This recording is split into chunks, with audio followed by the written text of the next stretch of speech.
مسلم میں میرے عزیزوں، کیا امیر، کیا غریب، کیا پڑھا لکھا، کیا ان پڑھ، کوئی بھی شخص کسی بھی لیول پر ہے، کسی بھی عمر میں ہے، اس کے لیے یہ ضروری ہے کہ وہ اسپرٹ آف ڈسرنمنٹ رکھے۔ اسپرٹ آف ڈسرنمنٹ کا مطلب ہے امتیازی روح رکھے، امتیاز کرے سچ اور جھوٹ میں، اچھائی اور برائی میں، اور اس کا چناؤ جو ہے وہ ٹھیک ہو۔ اور یہ چیزیں جو ہیں شروع سے بچپن ہی سے سکھائی جائیں، جیسے بچوں کو ایک ساتھ مل کر چلنا، کیسے مل کر چلنا ہے، تابع داری، وفاداری سکھائی جائے، فراخ دلی سکھائی جائے، خود غرضی کو ختم کیا جائے، اور اسی طرح نیکی اور بدی کی پہچان دلائی جائے۔ صحیح چناؤ کرنا، کہ وہ صحیح چناؤ کرے۔ آپ کے چناؤ جو ہے، انتخاب بتا سکتا ہے کہ آپ کیا پسند کرتے ہیں، کون سی چیزیں پسند کرتے ہیں۔ آپ کا انتخاب آپ کا مزاج آپ کی شخصیت کا آئینہ دار ہے۔ اس لیے مسلم عزیزو، آج خدا کا کلام ہمیں امتیازی روح کی دعوت دیتا ہے کہ ہم اسپرٹ آف ڈسرنمنٹ رکھیں، خدا سے مانگیں، اور ہمارے مانگنے میں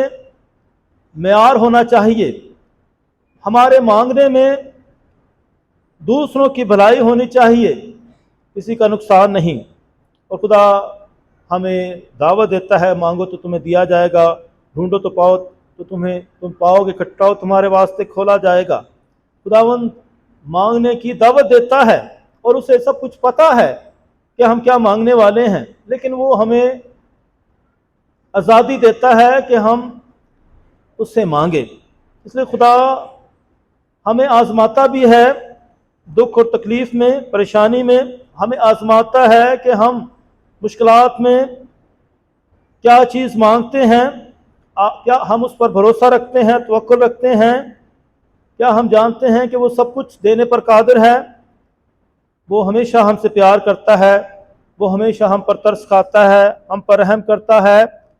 اور ہماری ضروریات میں مدد اور رہنمائی کرتا ہے۔ مسیح میں میرے عزیزو، خواہشات اور ضروریات میں فرق ہوتا ہے۔ خواہشات بے شمار ہو سکتی ہیں، ہزاروں خواہشیں ایسی کہ ہر خواہش پہ دم نکلے، بہت نکلے میرے ارمان لیکن پھر بھی کم نکلے۔ تو خواہشات بے شمار ہو سکتی ہیں، ضروریات جو ہیں یہ محدود ہوتی ہیں، اور ضروریات جو ہیں خواہشات سے بہتر ہیں کہ ہم اپنی ضروریات کی فکر کریں۔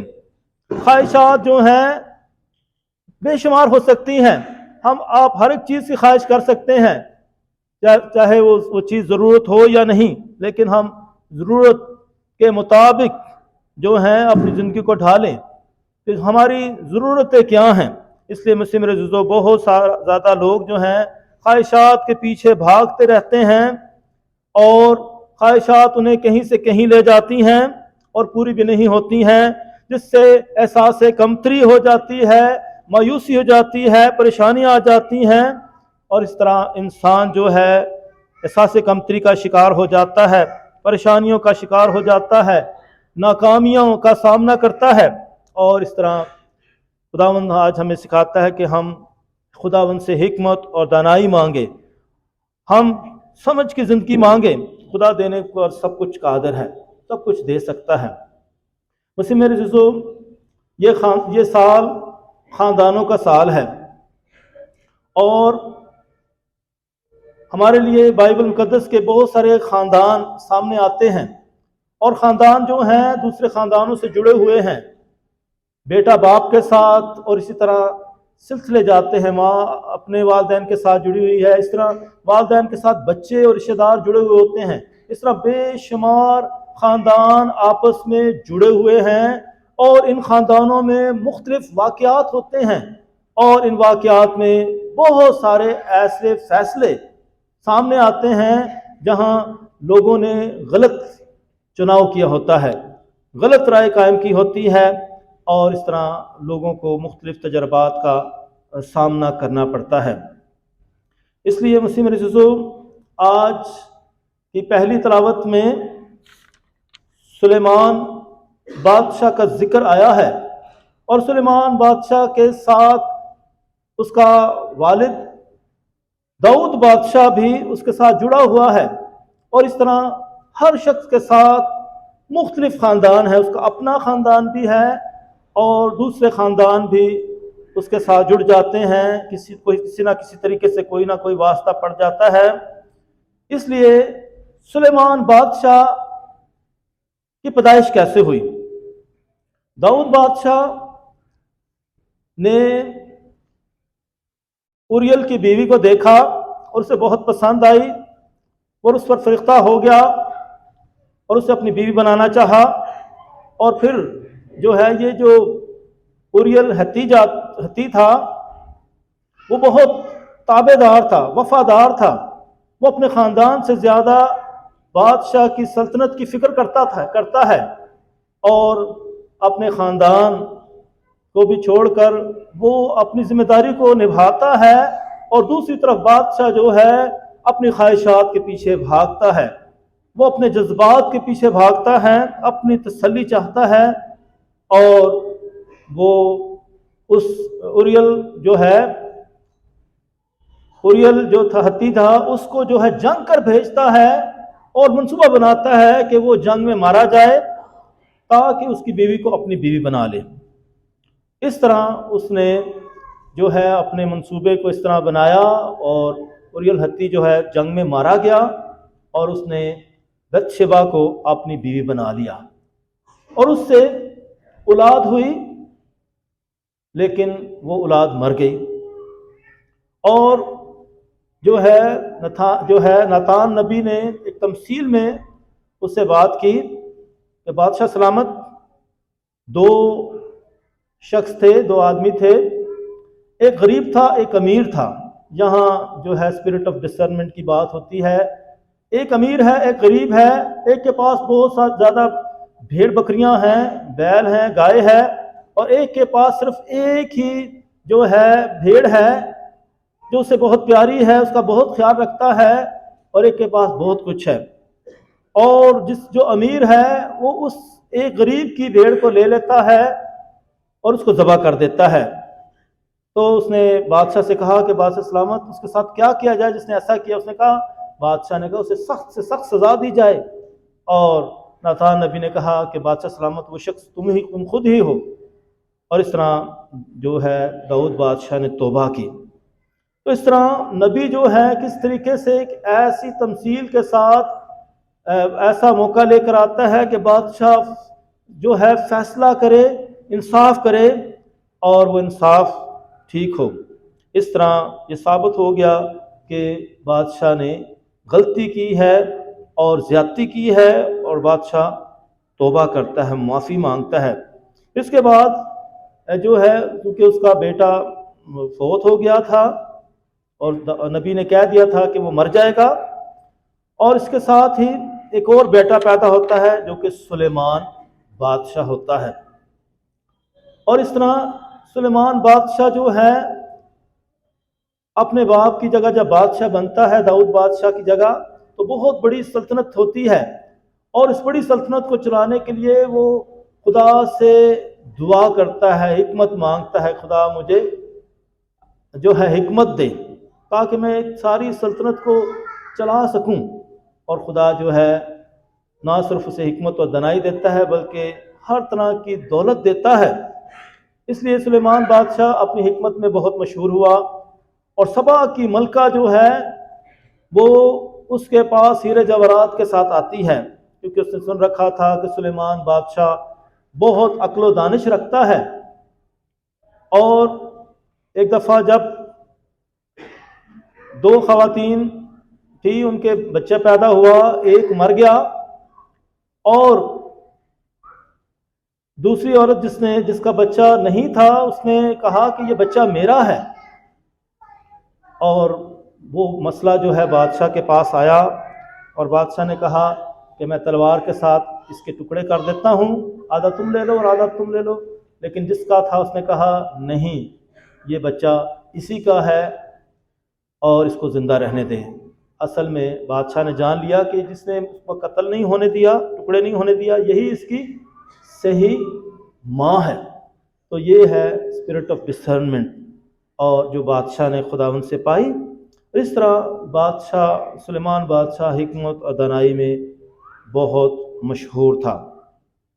اس طرح مسیح میں میرے عزیزو، خداوند یسوع مسیح خدا کی بادشاہت کے لیے بھی ہمیں یہی دعوت دیتے ہیں کہ ہم امتیازی روح خداوند سے مانگیں، کیونکہ خدا کی بادشاہت کو خداوند یسوع مسیح نے جب تمثیلوں کے ساتھ بیان کیا تو وہاں بھی بتایا گیا کس طریقے سے خدا کی بادشاہت ایسے ہی ہے جیسے کہ اس خزانے کی مانند ہے جو کھیت میں چھپا ہوا ہے، جسے کوئی آدمی پا کر چھپا دیتا ہے اور خوشی کے مارے جا کر اپنا سب کچھ بیچتا اور اس کھیت کو مول لے لیتا ہے، یعنی باقی ساری چیزوں کو سیل کر دیتا ہے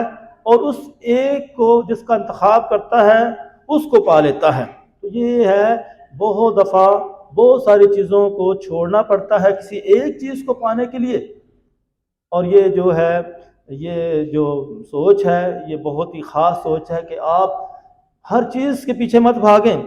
زندگی میں چناؤ رکھیں، انتخاب رکھیں، وقت ضائع نہ کریں، ایک سمت میں چلیں، ایک ٹارگٹ بنائیں، مقصد بنائیں اور اس کو حاصل کرنے کے لیے اپنی پوری انرجی لگائیں، پوری کوشش کریں، اپنے تمام ریسورسز کا استعمال کریں۔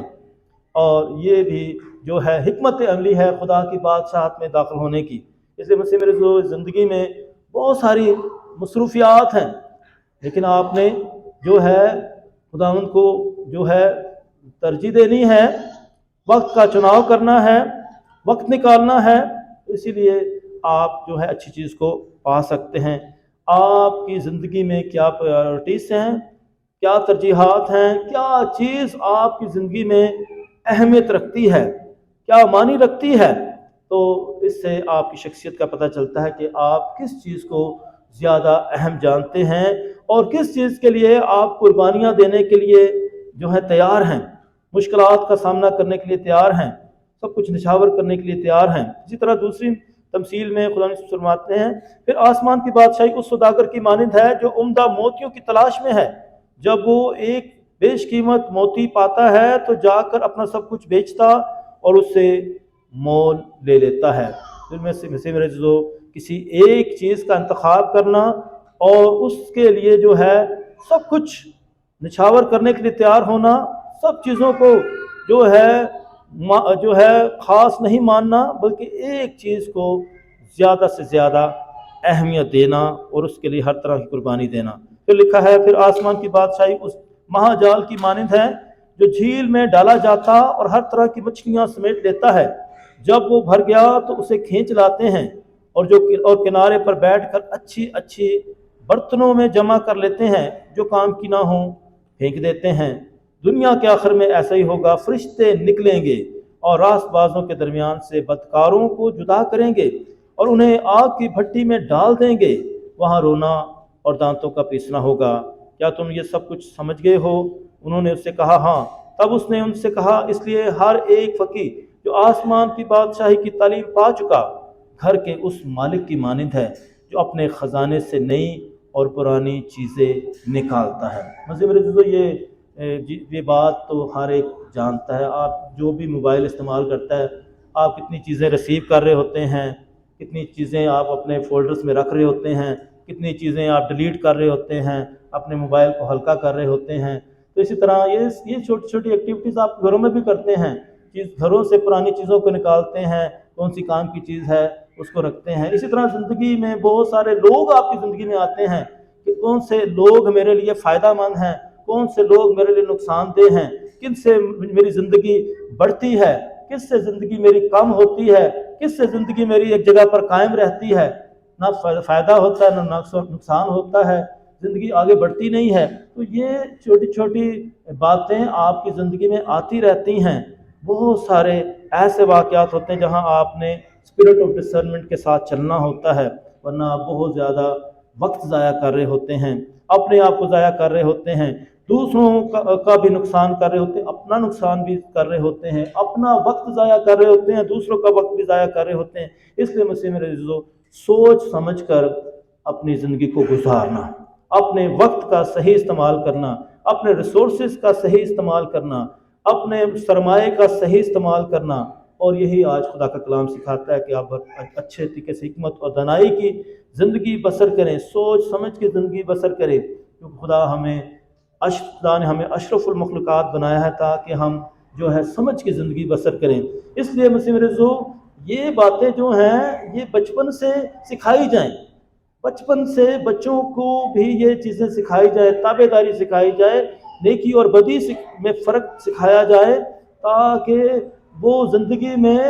صحیح فیصلے کریں، صحیح چناؤ کریں، نہ کہ ساری زندگی پچھتاتے رہیں۔ آپ کا ایک غلط فیصلہ آپ کو تباہی کی طرف لے جا سکتا ہے، آپ کا ایک صحیح فیصلہ آپ کو کامیابیوں سے ہمکنار کر سکتا ہے۔ اس لیے مسیح میرے عزیزو، اپنے اور دوسروں کے فیصلے سوچ سمجھ کے ساتھ کریں، ورنہ آپ کے خلاف جو ہیں فیصلے ہو جاتے ہیں اور ساری زندگی آپ کو بھگتنے پڑتے ہیں اور ناکامیوں کا سامنا کرنا پڑتا ہے۔ اس لیے مسیح میرے عزیزو، آئیں ہم خداوند سے فضل مانگے کہ خدا ہمیں حکمت اور دانائی سے معمور کرے۔ مسیح میرے عزیزو، دعا کریں۔ خداوند سکھاتا ہے کہ ہم دعا میں اسے مانگیں، اور دعا میں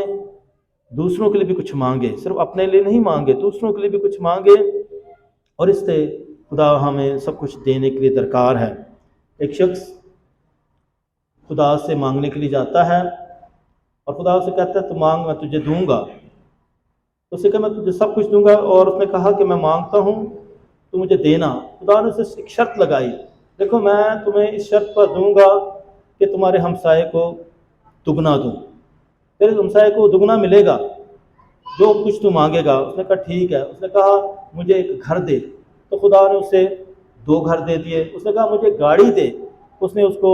2 گاڑیاں دے دیں۔ تو وہ شخص کہہ رہا تھا یہ کیا بات ہوئی، میرا ہمسائے مجھ سے بھی آگے جا رہا ہے اور میں پیچھے، میرے پاس ایک چیز ہوتی ہے اس کے پاس 2 ہوتی ہیں۔ اسی طرح جو بھی چیز وہ مانگتا خدا اس کے ہمسائے کو دگنی دیتا تھا، اور جب اس نے دیکھا کہ یہ تو سلسلہ ختم ہی نہیں ہو رہا ہے، پھر اس نے خدا سے کہا خدا مجھے تھوڑا سا ہارٹ اٹیک دے تاکہ میرے ہمسائے کو ڈبل ہارٹ اٹیک ملے۔ بس اسی طرح خدا چاہتا ہے کہ ہم جو کچھ اپنے لیے چاہتے ہیں دوسروں کے لیے بھی چاہیں، دوسروں کا بھلا چاہیں تو خدا ہمارا بھی بھلا کرتا ہے۔ آئے ہم خدا سے دعا کریں کہ خدا ہم سب کو ایک دوسرے کے لیے امن، صلاح، سلامتی اور بہتری کا وسیلہ بنائیں۔ تو خدا جب ہمارے ایسے رویوں کو دیکھتا ہے، سوچوں کو دیکھتا ہے، تو ہم پر بہت مہربان ہوتا ہے اور سب کچھ ہمیں مہیا کرتا ہے۔ پہلے ڈھونڈو تم اس کی راست بازی تو ساری چیزیں تم کو ملتی جائیں گی۔ خدا ہم سب کو ایسا کرنے کی توفیق عنایت فرمائے، آمین۔